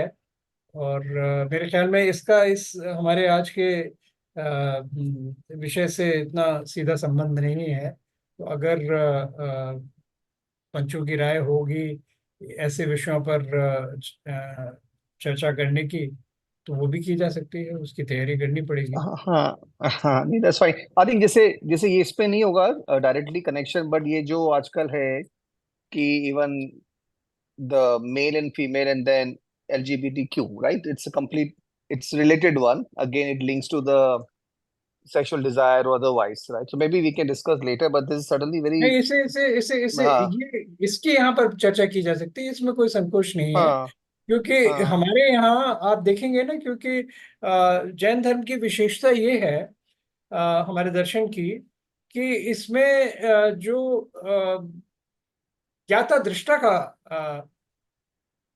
भाव है, उसको सर्वोपरि हाँ माना गया है। वही हम्म यानी आत्मोत्कर्ष की एक चरम स्थिति है कि जब आप केवल ज्ञायक भाव रह जाता है, वही हमारी चेतना की के विकास की अंतिम परिणति है। तो उसमें फिर हम कोई ये नहीं लेते, यानी कोई वैल्यू जजमेंट फिर नहीं होता है। फिर तो हमें ये देखना है कि क्या है, वस्तु का स्वरूप क्या है। यथार्थ का मतलब ये होता है कि जैसा है वैसा। तो तब आप देखेंगे तो उसमें आप तीन वेद हैं, उनका क्या आशय है। और ये भी है कि तीन वेद क्या हुए, पुरुष वेद, स्त्री वेद, नपुंसक वेद। यानी नपुंसक वेद का मतलब है bisexuality. It is recognised, it is recognised without a value judgement, ऐसा होता है। ये तीन प्राइमरी इंक्लिनेशंस हैं, सेंसुअल इंक्लिनेशंस। और एक और भी बात महत्वपूर्ण है कि जो द्रव्य वेद है, यानी जेनिटेलिया, एक्सटर्नल जेनिटेलिया, वो क्या है, और भाव वेद क्या है, वो उनमें फर्क हो सकता है कि द्रव्य वेद एक है और भाव वेद दूसरा है। That is also recognised. जी अंकल, ये बात और ये आपने भी कहा गया है कि सारे के सारे प्राणी जितने हैं सभी प्राणियों में ये वेद होते हैं। तो यहाँ पर कोई जजमेंट नहीं है। जैसा जैसा आपने कर्म किए हैं उस प्रकार के आपके वेद हैं। और लेकिन हमारा अभीष्ट क्या है? हमारा अभीष्ट है कि हम अपने इन सब चीजों से ऊपर उठ सकें, क्योंकि ये दो कषायों की श्रेणी में आते हैं। तो कषाय और नो कषाय, इन सब से हम ऊपर उठेंगे, तभी जाकर हम अपना जो परम रूप है, परम स्वरूप है, उसको प्राप्त करेंगे। और एक और भी महत्वपूर्ण बात है, अभी मैं थोड़ा उसमें उसका संदर्भ निकालने वाला था, लेकिन मेरी टाइम प्लानिंग में थोड़ी गड़बड़ हो गई है। मैं निकालूंगा, मेरे ख्याल में समय साहब में मुझे मिलेगा या पंचायत सिकाय में। उसमें यह है कि जो सिद्ध होते हैं उनका वर्गीकरण जब करते हैं, उनमें भेद करते हैं कि क्या क्या, किस किस पृष्ठभूमि से आए हैं, किन किन परिस्थितियों में आते हैं। तो उसमें तीनों वेद के हैं, और वो तो सारे के सारे पुरुष ही हैं ना, क्योंकि हम ये मानते हैं कि पुरुष पर्याय से ही मोक्ष संभव है, सिद्धि तभी प्राप्त होती है। तो उसमें मान तीनों लीजिए वेद की संभावना है। तत्वासूत के 10वें अध्याय के एंड में दिया हुआ है हाँ, तो सिद्ध के तीनों वैल्यू तीनों हाँ, तो तीनों क्लासिफिकेशन। तीनों वेद के सिद्ध हो सकते हैं, वो बाधा नहीं है। यानी यौन इंक्लिनेशन, जो जो यौन आकर्षण का जो सद्भाव है, वो किसी भी प्रकार का हो सकता है किसी में। तो इससे ज्यादा आप बताइए कौन सा लिबरल फिलोसफी आपको मिलेगी? इसके होते हुए आप सिद्धत्व भी प्राप्त कर सकते हैं। बताइए। I think this is the most advanced and tolerant system of belief. Thank you so much uncle. या कमल भाई के इस पॉइंट पे दो चीज मुझे ध्यान आ रही थी। स्त्रियों को जो मेंटली स्ट्रांग होती हैं, इसका एक कारण ये भी है कि वो स्ट्रगल बहुत करती हैं। पुरुष तो सहजता से अपने को सुप्रीम मानता है, तो स्ट्रगल कम करता है। स्त्री ज्यादा करती है, इसलिए वो स्ट्रांग बहुत हो जाती हैं मेंटली। दूसरा, विशाल का जो पॉइंट था और कमल भाई ने जिस पे थोड़ा प्रकाश डाला, द्रव्य क्षेत्र काल भाव। तो क्षेत्र और काल की अपेक्षा अगर देखें विशाल जी के क्वेश्चन को लेके, तो देवताओं में एक एक देवताओं की 32 और जाने कितनी कितनी रानियां, और सब उन पे समर्पित। दूसरा, भोगभूमि। भोगभूमि में पहले से तीसरे काल तक लड़का और लड़की पैदा हुए और पति पत्नी की तरह रहने लगे। ये काल का प्रभाव देखिए। और वहां ऐसा बुरा नहीं माना जाता, अच्छा माना जाता। एक देवता के जाने के बाद वो रानियां, देवियां दूसरे देवता को स्वीकार करती हैं, और इसमें कोई व्यवचार नहीं माना जाता। तो ये द्रव्य और क्षेत्र के काल की अपेक्षा ये चीजों के पैरामीटर्स और मापदंड बदलते रहते हैं। स्वाति। आज तो बहुत ही माइंड ब्रॉडन हुआ है और एक्सेप्टेंस बढ़ी है, जो जो जैन धर्म के बेस में है कि एक्सेप्टेंस, समता भाव, दृष्टा भाव, ज्ञाता भाव। तो नीरज बहुत भैया ही। कुछ बोले थे, हाँ नीरज जी, भैया भी कुछ बोलने नीरज वाले थे इस भैया। पॉइंट पे। मैं अपना ही एक्सपीरियंस शेयर करूंगा, फर्स्ट हैंड एक्सपीरियंसेस। जैसे अंकल ने आज दो शब्द बड़े अच्छे से बताए, वो मेरे को समझ में आए, द्रव्य वेद और भाव वेद। यहाँ वेस्टर्न सोसाइटी में ये बहुत ही कॉमन चीज हो गई है अभी। टीनेजर्स जब होते हैं तो उनकी आइडेंटिटीज, शरीर कुछ और होता है और उनका मन कुछ और होता है, तो they change their identities and they go through the proper medical process to change their physical appearances and everything. तो पूरा उसका एक्सेप्टेड प्रोसेस है बाय गवर्नमेंट। जेंडर और अफर्मेशन। हाँ, हाँ तो वो टीनेजर्स में शुरू होता है, और टीचर्स को पूरी ट्रेनिंग दी जाती है कि आपके स्कूल में जो बच्चे हैं उनके साथ ऐसा कुछ है तो दे शुड सपोर्ट देम। और हमारे खुद के बच्चों के दोस्त हैं, तो I know my daughter had a friend who was girl, now she has become he. और कभी कभी हम गलती से उनको शी रेफर करते हैं, तो हमारे बच्चे कहते हैं no no no no, they are not no more she, you have to call them with the right name and with the right reference, तो ही। तो वो वैसा है, वैसा ही है। गर्ल्स स्कूल में बॉयज नहीं पढ़ सकते, लेकिन बॉयज स्कूल्स में गर्ल्स पढ़ सकती हैं, और गर्ल्स स्कूल में गर्ल्स पढ़ के आइडेंटिटी चेंज करती, तो they continue in the same school with the same identity, and same happens with the boys school. मेरी खुद की क्रिकेट टीम में है मेरा साथ का player who was a boy last year. This year she came as a girl. Now we refer them as they, not she or he, they. तो पूरी उसकी एक सोशल प्रोसेस है, एक्सेप्टेंस है, और जो लोग इन्वॉल्व होते हैं, specially teachers, doctors and whoever are involve, वो पूरे ट्रेंड होते हैं, उनको बताया जाता है कि कैसे क्या किया जाता है। तो ये बहुत नॉर्मल प्रोसेस है और हो रहा है। ओनली थिंग अगेन वही बात आ गई, सोशल कॉन्टेक्स्ट, एनवायरमेंट, क्षेत्र काल भाव की जब अपन बात कर रहे हैं, तो जैन धर्म में ये सब कुछ इतना अच्छे से लिखा हुआ है, पर शायद भारत देश में हम वो चीज़ नहीं देख पाते, या हम शुरू से उसको एक्सेप्ट नहीं कर पाए। धीरे धीरे अब सीख रहे हैं, जिस तरह से ग्लोबलाइजेशन हो रहा है, इंटरनेट है, इंफॉर्मेशन शेयरिंग हो रही है। तो वेस्टर्न कंट्रीज में तो हम सब लोग का ये बहुत ही फर्स्ट हैंड एक्सपीरियंस है, जहाँ पर हम देख के भी ये नहीं सोचते कि भाई ये हमसे अलग है, कि हमारा जैसा है वैसा है। ठीक है, वो अपना काम कर रहे हैं, हम कर रहे हैं, और दे आर फुल्ली रेस्पेक्टेड। वो हमको रेस्पेक्ट कर रहे हैं, तो हम उनको क्यों ना करें। तो हमें अब कोई बिल्कुल भी ऑकवर्ड नहीं लगता है किस तरह से। रानू खुद स्कूल में टीचर है, she has to go through that process, मेरी टीम में है, मेरे ऑफिस में है, हमारे बच्चों के साथ हैं। तो अब वो चीज ऐसा नहीं लगता है कि भाई क्या हो रहा है। तो नया शब्द जैसे अंकल ने बोला भाई, भाव वेद और द्रव्य वेद, ये सीखने समझने की बात हमारे लिए है, और बहुत कॉमन है, बहुत नॉर्मल है। मतलब it has to be taken as a very normal thing rather than any, क्या बोलते हैं उसको अपन, कोई एक्सेप्शन नहीं है यहाँ पर। बस यही पॉइंट मैं ऐड करना चाहूंगा कि मेरा खुद का एक्सपीरियंस है as a parent, as a colleague, as a husband and. और एक और पॉइंट ऐड करूंगा, जो इम्पल्स वाली बात थी, कि मैं एक पुरुष हूं और मैं बहुत इम्पल्सिव था, लेकिन समय के साथ जैसे मैंने सीखा, तो आज स्थिति ये है कि जब भी मैं कुछ डिसीजन लेना होता है, पहले मैं रानू के पास जाता हूँ, उसका शेयर करता हूँ कि ये पॉइंट है और ये डिसीजन लेना है, तुम इवेल्युएट करो कि ये सही है कि नहीं, क्या मैं ऐसा लिखूं कि नहीं लिखूं, या ऐसा बोलूं कि नहीं बोलूं। तो ये बिल्कुल, ये हमारे लाइफ में ही ऐसा होता है कि हम देखते हैं कि generally womens are more sensible than man. I mean this is general statement, don't take me otherwise, मैं जस्ट एक मतलब ऐसा ना हो जाए कि पॉलिटिकली इनकरेक्ट स्टेटमेंट हो जाए। पर एक पॉइंट है जो शेयर करना चाह रहा था मैं, और बहुत कुछ सीखने को मिला आज के शेयर में। अंकल, कमल अंकल, बहुत बहुत धन्यवाद, जिस तरह से आपने आज का जो सेशन लेके शेयर किया ना, इससे बहुत कुछ सीखने को मिला, आंखें भी खुली, और समझ में भी आया कि हम सोचते भी नहीं हैं, पर कितनी सारी इंफॉर्मेशन है, कितनी सारी जानकारी, नॉलेज है। नीरज नहीं भाई, नहीं, ये जो एब्सोल्युटली। आपने अभी पॉइंट बताया, इसमें मेरे हिसाब से द्रव्य और भाववेद की कम इम्पोर्टेंस है, इसमें जी ज्यादा है उनको वेरिएशन चाहिए। एक चीज करते करते वो बोर हो जाते हैं, अब वो दूसरे को अनुभव करना चाहते हैं। दूसरा, विकार की तीव्रता, हम्म, ये दो फैक्टर ज्यादा हैं। या भाववेद और द्रव्य वेद वाला फैक्टर शायद कम। जी अंकल।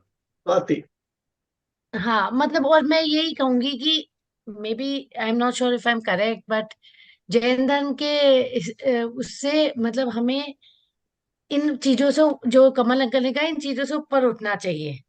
तो ये भी एक हमारा चॉइस है कि हमें मतलब we have to go through the transformations, or we have to rise above it. I'm not sure whether I am on the right direction or not, but मैंने इसको ऐसे देखा। तो जैसे भाई के अंकल ने कहा कि इसमें ये दो पॉइंट्स हैं और एक विकार की तीव्रता है, तो फिर एक पॉइंट मेरा ये भी है कि एक चॉइस अगेन, मतलब क्योंकि जो मैंने रिलीजन से या जो आत्मदृष्टि से समझा है कि जो भी भाव है, चाहे वो स्त्रीवेद में स्त्रीवेद क्यों, पुरुष वेद में पुरुष वेद क्यों, स्त्रीवेद में पुरुष वेद क्यों, पुरुष वेद में स्त्रीवेद क्यों, जो हमने बात की द्रव्य वेद और भाव ही वेद, लेकिन इनसे इनसे ऊपर उठने की हमारी चेष्टा रहनी चाहिए, ताकि हम अपने मोक्ष मार्ग में अग्रसर हो सके। तो अ, कमल अंकल, वाईके अंकल, ये थॉट ठीक है? नहीं, बिल्कुल ठीक है। तो वही वही बात मैंने कही थी, आपने उसको अच्छी तरह से और एलैबोरेट किया। और अंततः तो हमें सब कषायों को और नौ कषायों को छोड़ने की दिशा में आगे बढ़ना है, जैसे धीरे धीरे बढ़े। लेकिन ऐसा होता है कि शरीर एक है और भाव से आप एक दूसरे लिंग में जकड़े हुए हैं, ऐसा भी होता है। तो वो लोग अगर अपना लिंग परिवर्तन कराते हैं तो उनकी स्थिति में ठीक है, उसमें तो यंत्रणा अंकल पाए इसमें बार, उससे बेहतर है सॉरी कि मैंने वो परिवर्तन कर लें। आज संभव हो गया है ये, तो करते हैं लोग, तो करें।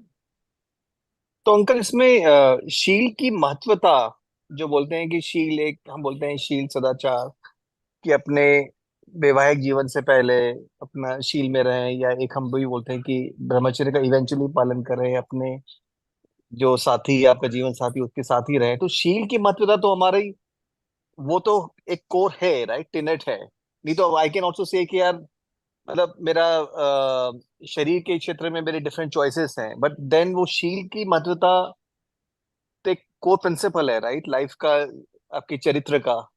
उसमें तो कोई ऐसा कुछ नहीं है कि देयर इज अ नहीं, अब ये चेंज देयर, तो राइट। कोड ऑफ या एथिक्स की बात है। ये तो आप किस कोड पर ऑपरेट कर रहे हैं ना, ये तो उसकी बात है। अब अगर आप एडिक्ट्स धर्म के माने तो उसमें ये है कि आप जब तक, यानी आपके जो यौन संबंध हैं उनको सीमित करेंगे आप विवाह के क्षेत्र में।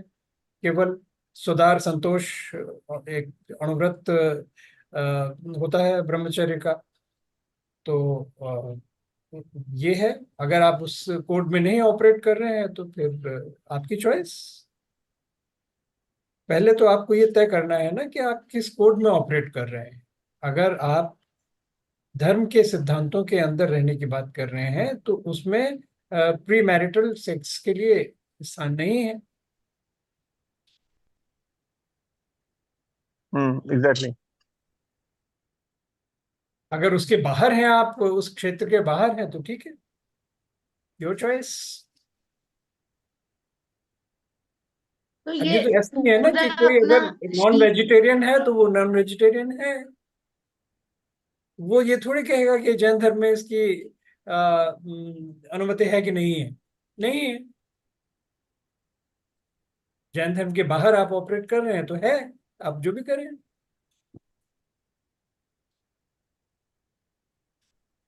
मेरे ख्याल से टाइम आ गया कि भैया जी से पूछा जाए कि वो कुछ बोलना चाहते हैं। आज तो बहुत ही गहन डिस्कशन हो गया। हाँ बिल्कुल, माइंड फील्ड में आप, मैंने मैंने वॉलंटियर क्या कर दिया, आप मुझको सब माइंड सोच फील्ड में में ले जा रहे हैं। मैं तो चाचा अपना जी श्लोक देख रहा था वो मैं भी तो अपना वो श्लोक भी देख रहा था अंकल, उसमें भी मेरा एक लिंकेज है उसमें। तो मैं साथ साथ पढ़ा था कि मुझे क्या देखना है उस समय। नहीं, 19 वो भी 20 में। बिना किसी प्रोटेक्शन के बिना नहीं, वार्निंग अगर के। अगर आप अनकंफर्टेबल हो तो आपके पास कमल अंकल है पास ऑन करने के लिए। यू कैन टेक अनदर श्लोक देन। जय जय जिनेंद्र चाचा। जय जिनेन्द्र भैया जी। चाचा जी, एक दो तीन बातें थी मुझे। एक तो देखिए कि अभी भैया जी डिस्कनेक्ट हो गए इंटरनेट से। आ जाएंगे शायद, भैया जी जुड़ेंगे वापस। किसी के और कोई प्रश्न है मीनवाइल? निर्धनता वाले उस पे, याचना, उस पॉइंट पे। वो पॉइंट समझना आसान है, पर जिस पॉइंट पे डिस्कशन हुआ वो थोड़ा डिफिकल्ट था। तो इसमें कोई लिंकेज नहीं होता है लाइंस में, राइट अंकल? क्योंकि फर्स्ट लाइन इज अबाउट स्त्री, सेकंड लाइन, तो उसमें ऐसा कोई, इन श्लोकों में कोई लिंकेज वन नहीं, लाइन टू अदर नहीं है, राइट? नहीं, लिंकेज आपको देखने में मिलेगा बहुत सारे श्लोकों में, कुछ श्लोकों में नहीं भी है। और इसमें अच्छा, ऐसा हाँ कोई इसका कोई निर्धारित प्रारूप भी नहीं है कि सब हाँ इंटरकनेक्टेड हो। आप वैसे हाँ। अगर प्रयास करें तो जोड़ भी सकते हैं, जैसा कि मैंने प्रयास हम्म किया था। जोड़ सकते हैं, क्योंकि वो भी एक ही एस्पेक्ट है। और फिर हमारे यहाँ तो ये माना जाता है कि कहीं से कहीं भी पहुंच सकते हैं आप, एंट्री पॉइंट चाहिए तो उधर जा सकते चाचा जी, हैं। हाँ जी भैया जी। मैं ये कह रहा था, जैसे पुरुष शुरुआती दिनों से ही पुरुष शारीरिक तौर पे सबल हुआ तो हम उसे गुण के तौर पे देखते हैं, पुरुष की सबलता को, और स्त्री मानसिक तौर पे सबल हुई तो हम प्रायः करके उसे दोष के तौर पे देखते हैं। अभी भी जिस तरह से हम चिन्हित कर रहे हैं तो वो एक दोष के तौर पे चिन्हित कर रहे हैं। तो कि यार ये कितना सही है। दूसरी बात इस सूत्र में कि स्त्री का चरित्र जो गहन है, उसकी भी जैसे पूज्य मुनि जी ने भी व्याख्या की है, तो वो इस अर्थ में ही की हुई है कि वो एक दोष है, जबकि उसको मैं गुण के तौर पे देखता हूं, और पुरुष जो उसके चरित्र को नहीं जान पाता या टूट जाता है तो वो पुरुष का चरित्र का दोष के तौर पे मैं देखता हूं। तो इस संबंध में आप क्या कहेंगे? नहीं, बिल्कुल यही यही बात मैंने कही ना अपने प्रस्तुति में। मैंने यही कहने का प्रयास किया कि पुरुष समझ नहीं पाता उस चरित्र को, तो ये उसकी असमर्थता है। क्योंकि इसमें संदेह नहीं है कि स्त्री का जो चरित्र है वो मल्टी लेयर्ड है, क्योंकि उसकी जो उसकी मस्तिष्क की संरचना और जो शरीर क्रिया विज्ञान है वो अधिक जटिल है, उसके बहुत ज्यादा पहलू हैं। तो वो चूंकि पुरुष का अपेक्षाकृत सरल है, उसका जो यानी less complicated, less elaborate, and in certain ways less capable also। जहां तक कि इमोशनल प्रोसेसिंग वगैरह की बात है, उसमें स्त्री का मस्तिष्क अधिक सक्षम है। तो वो उसका गुण हुआ कि दोष हुआ? हाँ, तो यही तो ना, तो उसमें उसको उसको दोष की तरह से हम नहीं प्रस्तुत कर सकते, लेकिन एक सामाजिक परिप्रेक्ष्य में वो अस्वीकार्य हो जाता है। अभी अभी आपने देखा होगा, अगर आप अमेरिका की राजनीति को उसमें रुचि रखते हो, तो उसमें एक कह रहे हैं कि अब स्त्रियां बहुत अधिक मुखर होती चली जा रही हैं। यानी वो अपना अधिकार मांगे, वो अपना सत्व मांगे, तो वो एक दोष की तरह से या उनकी एक अनधिकृत चेष्टा की तरह से आप देखने लगते हैं। तो पुरुष समाज देख रहा होगा ना उसे। हाँ, तो हाँ, तो नहीं, जैसे आपकी राय क्या है कि वो दोष के तौर पर है या गुण के तौर पर है? मैं तो बराबर कह रहा हूँ ना कि वो दोष नहीं है, वो दोष नहीं क्योंकि है, वो उनकी जी, स्ट्रेंथ है, उनकी शक्ति है। और उसका उसका कारण भी है, जैसे कि किसी इंटरवेंशन में ये कहा गया कि चूंकि उनका दायित्व तो ये होता है, एक सोशल स्ट्रक्चर में भी ये माना गया है कि परिवार का पोषण करने का, यानी बच्चे की रक्षा का खास करके जिम्मा उसकी माँ का हो जाता है। तो वो प्रोटेक्शन देना ये उनका स्वभाव में आता है। तो प्रोटेक्शन देने के लिए फिर उन्हें अपने हाथ में लेनी पड़ती हैं बहुत सारी चीजें। एक भक्तामर का एक श्लोक भी है ना, मेरे ख्याल में वो है 5वां श्लोक है शायद, ना व्यर्थते जी, जी, जी, हाँ, वो अंकल सोहम सोहम तथापित तथापि। भक्त वशान मुनीश बिल्कुल कर्तुम जी। स्तवम विगत शक्ति प्रवृत्त प्रीत्यात्म वीर मविचार्य मृगी मृगेंद्रम नाभ्येति किम निज शिशो परिपालनार्थ। तो अपने शिशु के परिपालन के लिए मृगी मृगराज से भी लड़ जाएगी, है ना, अपनी अपनी अशक्तता को नजरअंदाज करते हुए। तो वो हिम्मत दोष थोड़ी हुआ। हिम्मत तो उसी उसी के सहारे तो शिशु का परिपालन होता है। और अगर उसके लिए थोड़ी मायाचारी करनी पड़े तो वो भी क्षम्य है या सराहनीय है। हाँ, बड़े बड़े चाचा जी, नहीं, बड़े बड़े नहीं, नाम लो तो भाई के चलेगा। जैन चाचा जी, देखिए अब मैं कह रहा हूं, अब जैसे वहां पर आपने मायाचारी शब्द का प्रयोग किया, जी, तो आप वो उसके मानसिक बल के तौर पे क्यों नहीं देखते हैं उसको? पुरुष के शारीरिक बल को आप बल के तौर पे देखते हैं। तो सारी चीजें अभी तक इतनी तीर्थंकर और ये चली कमल ने और मैंने बोली, तो सब उनके अच्छा, गुण ही गिनाए गए भाई। अर्धांगिनी, आपने अष्टांगिनी, साष्टांगिनी, ये सब क्या है? मायाचारी शब्द कहा ना आपने, तो फिर वो और योग किसी से की तारीफ करवाओगे? हैं? जी। लेकिन हमारी हो गए। हमारी थोड़ी हम ये भी प्रयास कर रहे हैं कि अगर राजर्षि अमोघ वर्ष ने ये कहा तो किन परिस्थिति वशात ये कहा, किन परिस्थितियों उसको में हम भी। समझने की कोशिश कर रहे हैं ना।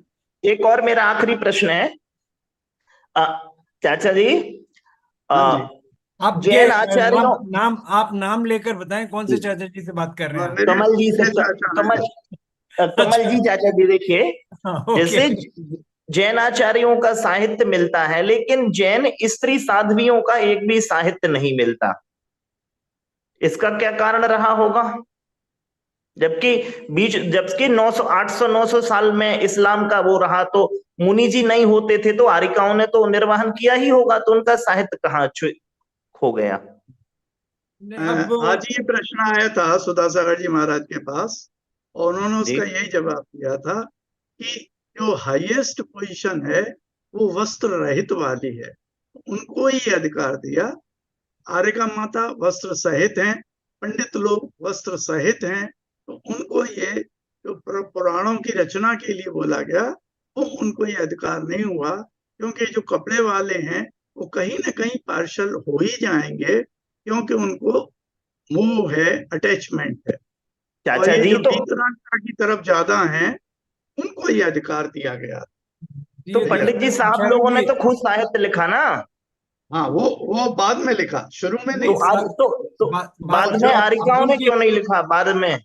नहीं, बात और आगम जब की कर रहे हैं आप या साहित्य की कर रहे हैं? क्योंकि आगम में तो ये व्यवस्था है, कम से कम दिगंबर मान्यता में, कि जो आचार्य हैं वही इसके लिए अर्ह हैं, वही लिख सकते हैं, और नहीं, आचार्य जैसे तो श्रावकाचार्य इत्यादि बहुत से लिखे हुए हैं, पंडित जी साहब लोगों ने लिखे, तो आरिका माताओं का कोई उल्लेख क्यों नहीं है? इसलिए भैया कि हाँ, आर्यका माता तो डिसिप्लिन कहाँ पर होती हैं। उल्लेख होगा? उल्लेख तो इतिहास में होगा ना, उल्लेख इतिहास में होगा। इतिहास में अगर उन्होंने लिखा है तो, और बहुत से ग्रंथ हैं जो कि लुप्त हो गए हैं, क्या पता अगर लिखा है तो लुप्त हो गया, क्योंकि हमें हमारे पास जो चीज उपलब्ध है वो तो बहुत सीमित है ना। अब कुंद कुंदाचार्य के 48 प्राभृत में से कितने प्राभृत उपलब्ध हैं? जब उनके नहीं उपलब्ध हैं तो हो सकता है कि आर्यकाओं की, जो कि कैटेगरी में आप देखेंगे तो पहले सूत्रधर आचार्य, फिर उसके बाद सारस्वत आचार्य, फिर उसके बाद परंपराचार्य, और यानी फिर पांच उसकी वर्गीकरण है, तो उनमें उनको खत्म करेंगे, तब फिर बाद में आके कहीं जाकर आर्यका माताओं के लिखे साहित्य किसी की एक गणना होगी। आरिका का भी तो उसका सौ देखिए, भैया 50 200 साल भैया पहले तक। हम्म? भैया आपके एक प्रश्न का जवाब मैं इस तरह दूंगा। आपका जी ये प्रश्न था कि पंडितों के मिल रहे हैं, आर्यका माताओं के क्यों नहीं मिल रहे। आर्यका माताएं ज्यादा डिसिप्लिन्ड हैं, वो आगम को मानती हैं कि आचार्य भगवान ही पुराण आदि को लिखने के लिए सक्षम हैं। लेकिन पंडित लोग थोड़े वो हो जाते हैं, अपने डिसिप्लिन छोड़ देते हैं, और जहां छोड़ा वहीं पर आप देखिए विकृतताएं आ गई हैं। अपने जो आगम में ओरिजिनल है और पंडितों ने लिखा, उनमें डिफरेंस आ गया है, क्योंकि उनके अपने इंटरेस्ट हो ही जाते हैं इनडायरेक्टली जस्टिफाई करने के। भैया ठीक चाचा जी। स्वाति। हाँ जी। एक बस मेरा एक आखिरी प्रश्न है, हम समय पे आ गए हैं, समय सीमा समाप्त हो रही है हमारी सेशन की, तो चरित्रवान स्त्रियों स्त्रियों के एग्जाम्पल्स देखने के लिए कहाँ पढ़ा जाए? चरित्रवान स्त्रियों के चरित्र क्या है ये एग्जाम्पल्स जानने के लिए कौन से? स्वाति। नहीं नहीं नहीं, चरित्रवान मतलब कोई ना कोई जैन ग्रंथों में चरित्रवान शील बहुत सारी कथाएं हैं। स्त्रियों के। प्रथमान योग हाँ, में तो बहुत मिलती है ना आपको, कितनी चंदना सती की, और कितनी सारी हैं, रानी रेवती, और पता नहीं कितने कितने हैं उसमें कथाएं, बहुत मिलेंगी आपको। तो प्रथमानुयोग योग ही में आपको बेस्ट मिलेंगी है। तमाम। और अगर तुम्हारा ये प्रश्न है स्वाति कि चरित्र कैसा होना चाहिए, तो विज्ञानमती महाजानी जी ने इस पे एक पूरी ग्रंथ लिखा हुआ है, वो बहुत अच्छा है, कभी आपको पढ़ने का मौका मिले तो पढ़िएगा। अच्छा क्या होना चाहिए और क्या अच्छा ही ये प्रथमा योग में मिल अंकल, जाएगा। उसका पीडीएफ होगा क्या अपने पास? उसका? विज्ञानमती माता जी वाला? हाँ हाँ, वो अंजू सुन रही है क्या? अंजू उनसे बहुत अटैच्ड है, मैं अंजू सेशन को में बोलूंगा अभी वो सेशन में उपलब्ध नहीं है कराए। अंकल वो अभी। हाँ, अच्छा, अभी तो सेशन नहीं है वो। अभी हाँ नहीं है ठीक सेशन में है, मैं अंजू अंजू जी। को बोलता हूँ। नाम क्या है उसका तो मैं ढूंढ सकता हूँ, इंटरनेट पे मिल जाएगी। हाँ, मुझे थोड़ा ध्यान नहीं आ रहा, पर बहुत प्रचलित है वो, और बहुत पॉपुलर है लोगों के अंदर, बहुत पढ़ते हैं उसे। मंजूषा, संस्कार मंजूषा सीरीज है चाचा जी। है भैया? संस्कार मंजूषा करके पूरी सीरीज है एक। हाँ हाँ हाँ हाँ, संस्कार मंजूषा, सही। अच्छा ठीक है। पीडीएफ ना भी हो तो भी अगर आप प्रकाशक ज्ञात कर लें तो वहां से मंगा भी सकते हैं। हाँ, वो भोपाल में इनकी जो पब्लिश होती है, हाँ, उनका बेहतर भी यही शायद होगा। मेरे पास पीडीएफ नंबर है। पीडीएफ की अपेक्षा पढ़ने में ज्यादा अच्छा रहेगा अगर आप पुस्तक मंगा। हाँ हाँ, एग्जैक्ट एग्जैक्ट। अच्छा अच्छा। तो इसका यूट्यूब में भी पब्लिशर दिख रहा है का मुझे, नंबर इसके अंकल मैं आपसे वीडियोस, लूंगी, और फिर हम इसका मंगवा वीडियो लेंगे। सीरीज यूट्यूब पे भी दिख रहा है और मुझे। हाँ जी, हाँ जी, नहीं वो मंगवा भी लेंगे, मतलब we can always distribute also. ठीक है। और दूसरा ये कि जैसे लघुता, वो जो याचना पे प्रश्न था, वो ये था कि भाई मोक्ष मार्ग प्राप्त करने के लिए अगर याचना की तो वो एक्सेप्टेबल है। नहीं, तो याचना उसकी भी करने की आवश्यकता नहीं है। याचना, याचना उसमें क्या करेंगे मतलब हम? क्योंकि इसकी इसकी तो कहानी आपने सुनी होगी जैसे ना। एक याचना है अपने हाँ जी, संसारिक क्या अंकल? चीजों के। नहीं, कोई दूसरा कुछ नहीं कर सकता स्वाति। भगवान भी कुछ नहीं कर सकते ना। हमारा भगवान क्या करेंगे? हमारा भगवान का तो केवल एक ही उपकार है हमारे ऊपर कि उन्होंने हमें मोक्ष का मार्ग दिखाया है, और उस मार्ग पर कैसे हम चलेंगे इसके बारे में उन्होंने हमें ज्ञान दिया है। तो वो कुछ देने की स्थिति में नहीं है, और देंगे भी नहीं। मांगने से भी नहीं देने वाले कुछ भी। हमें तो उनके गुण प्राप्त करने के लिए पुरुषार्थ करना होगा। तो महात्मा बुद्ध की एक कथा है जो मैंने कभी सुनाई थी आपको, कि श्रावस्ती से राजगृह का रास्ता क्या है आपने बहुत अच्छी तरह से जान लिया, लेकिन मैं आपको वहां लेकर नहीं जाऊंगा। मैं तो आपको रास्ता बता दूंगा, आप उस पर चले जाएं अपने आप। एक कदम के बाद दूसरा कदम, फिर तीसरा कदम, फिर चौथा कदम। जब तक प्रतिपादन नहीं होगा तब तक कोई उपलब्धि नहीं होगी लक्ष्य की। वो नहीं देने की स्थिति में है, न देना न उनका कोई सरोकार है। तो मतलब याचना हर उन्होंने स्थिति में। उन्होंने केवल मार्ग हमें दिखाया है। उस मार्ग को अपनाने का पुरुषार्थ हमें करना। पर एक पॉइंट ये भी है कमल, कि मैं चाहना, नहीं, मांगना, जिस चीज को पाना चाहता हूँ उसे बार बार रिपीट करूं, तो वो करते रहिए। मैं तो उस ये तरफ आप मेरी अपनी कहाँ भावना बढ़ेंगे, भाइये। बढ़ाने कुछ आप नहीं अपनी पड़ेंगे। आप अपनी भावना भाइये, लेकिन कदम तो आप ही को उठाने पड़ेंगे। कदम वो नहीं उठाएंगे आपके। तो मतलब याचना हर स्थिति में लघुता ही है, चाहे याचना वो लगता ही है। याचना लगता ही है। याचना लघुता ही है, क्योंकि याचना एक लगता पर्सपेक्टिव मुझे ये मिला था कि मोक्ष मार्ग मोक्ष मार्ग किसी के के देने लिए से नहीं आप मिलने वाला ना। कर सकते हैं, लेकिन अगर मैं हाँ, यहाँ पर बैठा रहूं और बराबर करता रहूं कि रोज मैं जाके पूजा करूं कि मैं मोक्ष मार्ग पर चलूं, मैं मोक्ष मार्ग पर चलूं, मैं मोक्ष, प्रयास तो मुझे को करना पड़ेगा ना। इसलिए इसलिए उसकी याचना निरर्थक है, और निरर्थक है। याचना हर स्थिति में लघुता ही है। हाँ, उपचार से हम भले ही कर रहे हैं कि हम ये कहते हैं कि आप हमें ये दे दीजिए। वो कहाँ देने वाले हैं? बिल्कुल बिल्कुल। और कोई भी कुछ नहीं देने याचना, वाला। या हाँ, याचना मतलब वो अपने ही भाव प्रबल होने चाहिए। मतलब एक एक मोक्ष मार्ग में भी क्या याचना करेंगे, कोई देगा तो है नहीं किसी को। केवल हमें अपनी ही कमियों को से ऊपर उठना है। तो उसी कमियों के ऊपर उठने की भाव ही आप हमें ऊपर उनके ले जाएंगे। हम उनके बिंब की क्यों पूजा करते हैं? क्योंकि वो वीतरागता को एकदम एम्बॉडी करते हैं, है ना। वो दिखाते हैं कि किस तरह से आप निस्पृह, निरीह और सबसे निर्लिप्त रह सकते हैं। तो वो हमारे सामने एक एक टारगेट, एक लक्ष्य के रूप में है। वहां पर हमें जाना है, प्रयास तो हमें करना है कि हम उसका बहुमान करते हैं। जब वो जो दिखा रहे हैं हमको, हम उसका बहुमान कर रहे हैं, इसलिए हम सब उनके ऊपर जो भी पूजा की रीतियां हैं, अष्टद्रव्य से है, किसी भी तरीके से हम उनकी पूजा कर रहे हैं। उसका भावना तो यही है ना कि हमें ये करना है, हमें वो स्थिति प्राप्त करनी है जो आज आपकी है। बिल्कुल कमल इसे ऐसे समझे, इनिशियल स्टेज में संसारी चीजें मांगना छोड़ेंगे, उसके बाद जब हायर स्टेज पे आएंगे तो कुछ भी मांगना छोड़ेंगे। बिल्कुल। पर ये हमें याद रखना चाहिए कि मांगने, प्रारंभिक स्थिति में भी मांगने पर कुछ नहीं मिलने वाला।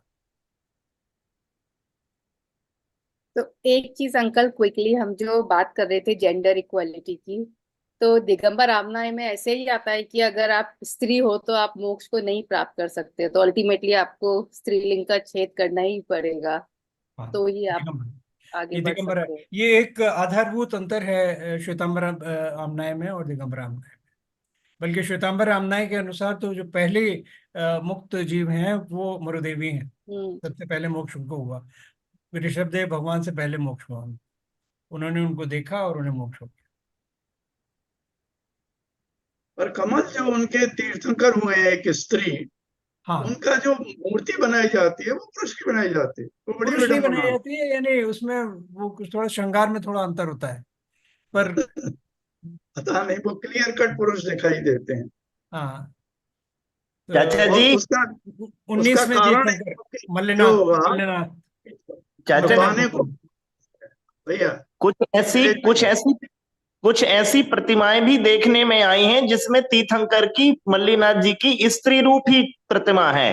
हाँ, अच्छा, मैंने तो पीछे, ज्यादातर वही देखी पुरुष हाँ, वाली। पीछे चोटी है और वक्षस्थल इत्यादि पूरे स्त्री रूप ही है अच्छा, तीर्थंकर प्रतिमा। हो सकता हाँ। हो सकता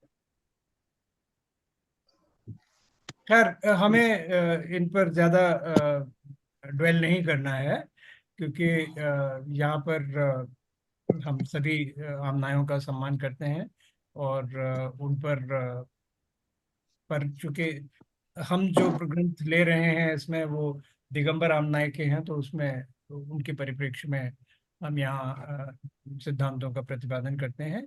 लेकिन एक दूसरी परंपरा है, वो भी जैन धर्म में ही है, तो उसके विषय में हमें अ, सही या गलत का उतना नहीं, उस पर जाना नहीं है।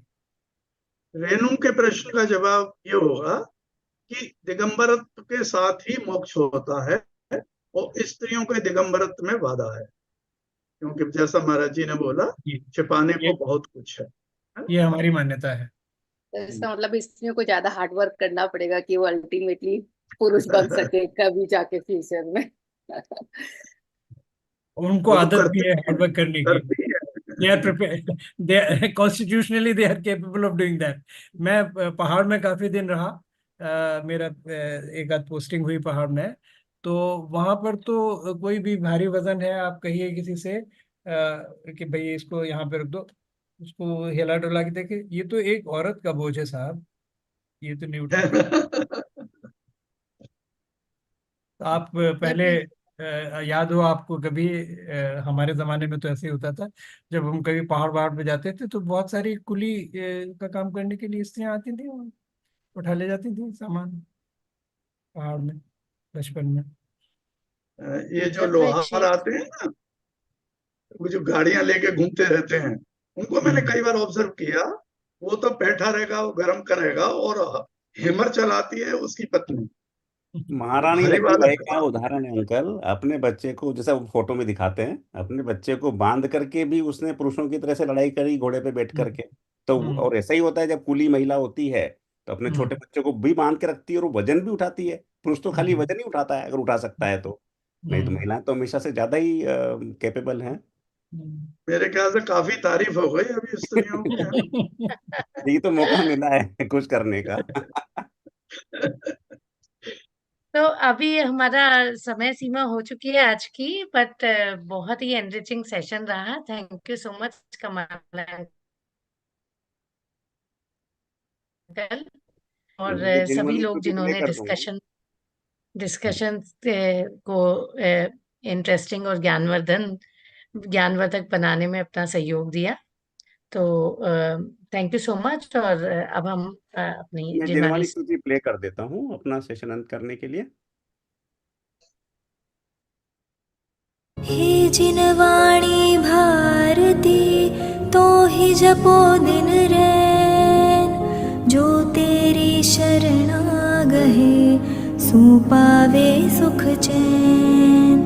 जावाणी के ज्ञान ते सूझे लोकालोक, सोवाणी मस्तक नवो सदा देत हो ढोक, सदा देत हो ढोक। सभी को जय जिनेंद्र।